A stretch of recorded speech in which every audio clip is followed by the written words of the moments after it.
ሰበር የሚያሳዝንና ልብ የሚነካ መረጃ ውድ አድማጮቼ፣ ሁለት ያለታ ጭኮ መንትዮች በእኩል ሰዓት ተወልደው እኩል ተምረው ልብ በሚሰብር ሁኔታ እኩል የመኪና አደጋ አጋጥሟቸው በስተመጨረሻም በአንድ ሳምንት ልዩነት ህይወታቸው ማለፉ ተሰማ። ልብ ሰባሪ መርዶ ውድ አድማጮቼ፣ ያለታ ጭኮ እንቆች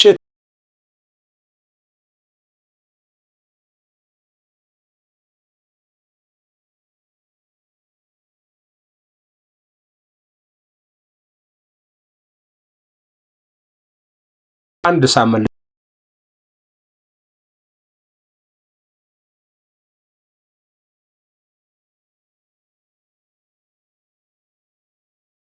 የጉዟቸው መጨረሻ ምዕራፍ ላይ ደርሶ ሳለ ይህ ድንገተኛ አደጋ ህልማቸውን ቀጥፏል። ባለታ ጭኮ ማህበረሰብ ዘንድ በትህትናቸውና በትምህርት ትጋታቸው የሚታወቁት ሰላማዊትና ሳምራዊት መምህራኖቻቸውን የሚያከብሩና ለነገ ትልቅ ራዕይ የሰነቁ ተማሪዎች ነበሩ። ወደ አዲስ አበባ የተጓዙትም ለጉዟቸው የሚያስፈልግ የመጨረሻ ሂደቶችን ለመጨረስ ቢሆንም አሰቃቂ የመኪና አደጋ ግን ህይወታቸውን ቀድሟል። እንደተወለዱት ሁሉ ህመማቸውንም ሆነ ሞታቸው አልተለያየም። አንደኛዋ እህት አርፋ በሳምንቱ ሌላኛዋ መከተሏ በሁሉም ዘንድ ከባድ ሐዘን ጥሏል። በቅርበት የሚያውቋቸው መምህራኖቻቸው በትምህርታቸው ትጉና በስነ ምግባራቸው ለብዙዎች አርያ ነበሩ።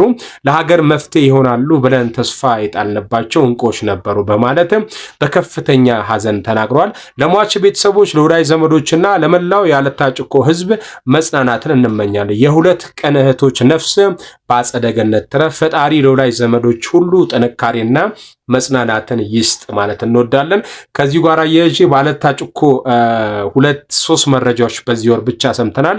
ውድ አድማጮቼ፣ ሁለት የሚያሳዝን መረጃና አንድ ትንሽ በመጠኑ ደግሞ ደስ የሚያሰኝ መረጃ። ከሁለቱ አንደኛው እንግዲህ አሁን ይሄ የሰማችሁት ነው።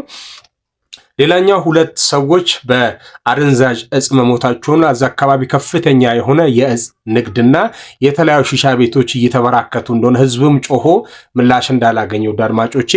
ሶስተኛው ደግሞ አንድ ትንሽ መጠነኛ ደስታ የሚለው አንዲት ላም የ4 መንታ ጥጆችን መውለዷ ነው። እስኪ የአለታ ጭኮ ሰዎች ነዋሪዎች ካላችሁ ሐሳብ አስተያየታችሁን ኮሜንት ሴክሽን ላይ አጋሩኝ። ሰበር መረጃን እነሆኝ። ውሳኔው አደገኛና መዘዝ ሊያስከትል የሚችል ነው። የትግራይ ጊዜያዊ አስተዳደር የካቲት 16 ቀን 2018 ዓ.ም የትግራይ ጊዜያዊ አስተዳደር የፌዴሬሽን ምክር ቤቱን ውሳኔ በጽኑ ተቃወመ። የትግራይ ጊዜያዊ አስተዳደር ዛሬ የካቲት 16 ቀን 2018 ዓ.ም ባወጣው መግለጫ መሰረት የፌዴሬሽን ምክር ቤት በአከራካሪ የምርጫ ክልሎች ላይ ያስተላለፈው ውሳኔ ህገ መንግስቱንና የፕሪቶሪያን ስምምነት የጣሰ ነው ሲሉ በጽኑ ኮነኑ። የትግራይ ህዝብ በከፈለው መስዋዕትነት የተገነባውን ህገ መንግስታዊና ፌዴራላዊ ዲሞክራሲ ስርዓት በመጣስ በትግራይ ህገ መንግስታዊ ወሰን ላይ አደጋ የሚጥል ውሳኔ መተላለፉን መግለጫው በጽኑ ኮንኗል። የትግራይ ህዝብ ድምጽ በሌለበትና ባልተወከለበት የፌዴሬሽን ምክር ቤት ያስተላለፈው ይህ ውሳኔ የፕሪቶሪያን የሰላም ስምምነት በግልጽ የጣሰ ነው ብሏል። ይህ አደገኛ የተባለው ውሳኔ የሚያስከትለው ዘርፈ ብዙ እንዲታረምና ዳግመኛ ግምት ውስጥ እንዲገባ ጊዜያዊ አስተዳደሩ በጽኑ ጠይቋል።